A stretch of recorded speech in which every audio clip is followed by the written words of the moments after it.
اچھا جی، اس ملک میں کچھ بھی ہو سکتا ہے. نشاط صاحب، آج کل جیسے جیسے انتخابات قریب آ رہے ہیں نا، تو ذرائع بھی بڑے ایکٹیو ہو چکے ہوئے ہیں. طرح طرح کی خبریں آپ کو سوشل میڈیاز پہ بھی نظر آئیں گی، لوگ ڈسکشن کر رہے ہوتے ہیں.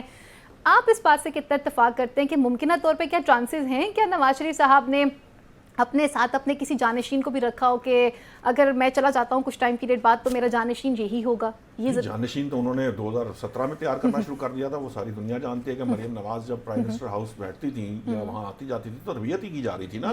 تو جانشین تو ان کے پاس موجود ہے. مسئلہ تو یہ ہے کہ وہ لوگ یہ نہیں چاہتے کہ یہ جانشینوں کے پاس جائے معاملہ. یہی تو بحث ہوتی ہے موروثی سیاست کی. میں دو باتیں ضرور کرنا چاہتا ہوں. مقدمات بنانے کے لیے بہت تگ و دو کرنی پڑی تھی. ٹھیک ہے، ختم تو ایسے ہی ہوئے نا. وہ تو سماعت سے نظر آتا ہے. اب سماعت میں آپ ذرا اس سماعت کو نا، ایون فیلڈ کی سماعت جو ہے، یہ کہہ رہے ہیں کتابوں پڑھائی جائے، یہ سماعت پڑھائی جانی چاہیے کہ بنیادی سوالات جو جج نے پوچھے کہ جناب یہ آپ نے کیا، یہ کیا، یہ کیا، تو جواب کچھ بھی نہیں تھا کیونکہ وہ نہیں تھے. اس نے پروسیکیوٹر نے یہ بتا دیا، مطلب آپ اندازہ کیجئے نا، پروسیکیوٹر نے بتا دیا کہ ہمیں کہا گیا تھا.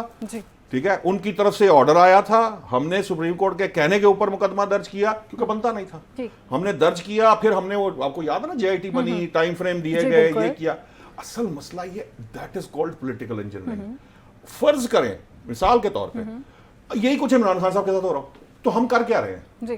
کوئی پوچھے تو صحیح نا. یہ کرنے والوں سے تو یہ سوال ہونا چاہیے کہ یار آپ نے ہمیں دائرے میں پھنسایا ہوا ہے. ہم یہاں سے شروع ہوتے ہیں بیک ٹو پوائنٹ زیرو، پھر یہاں سے شروع ہوتے ہیں پھر بیک ٹو. ہم کتنے سال سے یہ دیکھ رہے ہیں، 90 کی دہائی سے دیکھ رہے ہیں. یہی کچھ ٹھیک ہے، مساق جمہوریت ہوا، اس کے بعد یہ ختم ہوا. یہ جو جن کیسز کی بات آج کی جاتی ہے، صرف پاناما کے ایون فیلڈ اور یہ 2-3 چیزیں نکال دیجئے، یہ سارے لاہور ہائی کورٹوں میں اتنی فائلیں تھی، تھبے تھے جن میں سزائیں بھی ہوئی. سزا ہونے کے بعد پھر اس میں سے بری بھی ہوئے نہیں ہوئے. یہ پہلے شریف برادران بری ہوتے رہے. بات یہ ہے، دیکھیے کہ اصل معاملہ یہ ہے جو سمجھنے کی چیز ہے، اس طرح ملک آگے نہیں بڑھ سکتا. یہ جو آپ کہتے ہیں نا کہ جی یہ جو رانا ثناء اللہ کہتے ہیں یا دوسرے لوگ کہتے ہیں دراصل معاملہ یہ ہے کہ انہوں نے یہ بات کہی گئی تھی. یہ جو اپولیٹیکل والا معاملہ ہے نا، اپولیٹیکل، یہ بڑا اہم ہے. اچھا، یہ اگر تو in true letter and spirit follow ہوگا تو آپ کا ملک آگے بڑھ سکے گا. میں یہ نہیں کہتا کہ یہ صرف ایک طرف ہونا چاہیے، یہ تمام سیاستدانوں کے لیے ایک جیسا ہونا چاہیے. سیاست سے آپ نے بات کی ہے کہ آپ پولیٹیکل ہیں، سیاست میں آپ نے دخل نہیں دینا.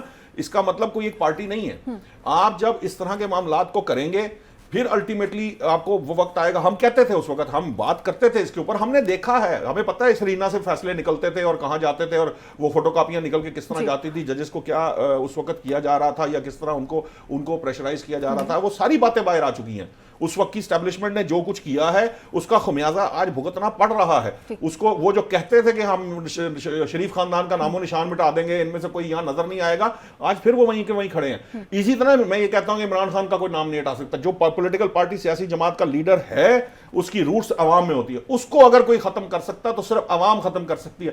کوئی انجینئرنگ پولیٹیکل انجینئرنگ نہیں ختم کر سکتی. پولیٹیکل انجینئرنگ کا سسٹم ختم نہیں ہو جانا چاہیے؟ ہو جانا چاہیے. ہم تو کہتے ہیں، ہم تو عرصے سے یہی بات کر رہے ہیں. ایکچولی چوئی صاحب نے بات کو ادھر سے کیا، بات چوئی صاحب کی بھی یہی تھی نا کہ یہ ختم ہوگا تو ہم یہ بات کر سکیں گے نا کہ یہ دو طرح کا قانون نہ ہو، عام آدمی کے لیے بھی وہی ہو، دوسروں کے لیے بھی. کیونکہ جب طاقتور کو آپ اس طرح سے فائدہ دیتے ہیں یا نقصان دیتے ہیں تو ہر دو صورت کے اندر پھر وہ اب ان کو اپنا جو انہوں نے کیا ہے اس کو انڈو کرنا پڑ رہا ہے. آج جو کر رہے ہیں کل اس کو انڈو کریں. یہ تو طریقہ نا، اس طرح تو آپ سسٹم کو آگے نہیں چلا سکیں گے.